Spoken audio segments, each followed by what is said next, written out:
In this question, we want to determine the number of real solution of the equation sin of e to the power x is equal to 5 raised to power x plus 5 raised to power minus x. तो let's say हम यहाँ पे दो function define करते हैं. First is y1 which is equal to sin of e to the power x and second function is y2 which is equal to 5 raised to power x plus 5 raised to power minus x. Now अब हम क्या करेंगे, सबसे पहले y1 देखते हैं. We know e to the power x की range क्या होती है. e to the power x होता है हमेशा ये ग्रेटर देन 0 होता है और लेस देन इन्फिनिटी. सॉरी, मैंने साइन थोड़े उल्टे बना दिए, हम सही से लिख लेते हैं. तो e to the power x is always less than infinite and greater than 0. तो ये क्या होता है, e to the power x की रेंज होती है. बट अब की बार क्या है, e to the power x क्या है, साइन के अंदर है ना. तो sine of e to the power x we know कि 0 से लेके इनफाइनाइट तक में जो साइन x है ये तो क्या है, ऑक्सीलेट करता है. तो जो sine of e to the power x की मैक्सिमम वैल्यू होगी वो क्या होगी, 1 होगी, और मिनिमम वैल्यू क्या हो जाएगी, इक्वल टू -1 हो जाएगी. तो हम यहाँ से क्या बोल सकते हैं कि y1 की मैक्सिमम वैल्यू क्या है, y1 max is equal to 1 and y1 की मिनिमम वैल्यू क्या आ जाएगी, y1 की minimum value is equal to -1 है. ठीक है.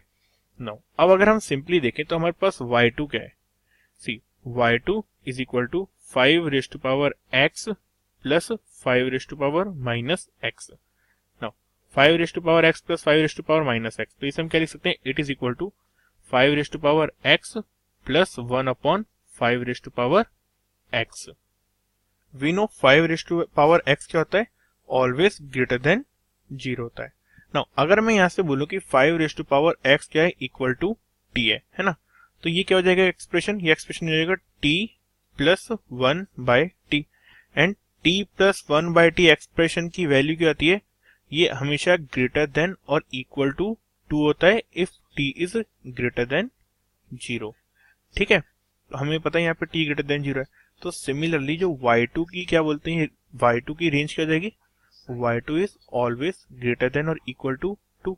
तो इनडायरेक्टली y2 की मिनिमम वैल्यू क्या हो जाएगी, y2 की मिनिमम वैल्यू हो जाएगी equal to 2. y2 minimum is equal to 2.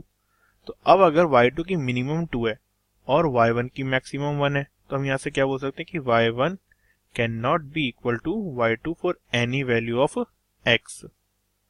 तो यहाँ से हमारे क्या आएगा कि y1 और y2 कभी इक्वल हो ही नहीं सकते. तो इट मीन्स कि sine of e to the power x is equal to 5 raised to power x plus 5 raised to power minus x क्या होगा, कभी इक्वल नहीं होगा. तो correct answer is option A, no solution.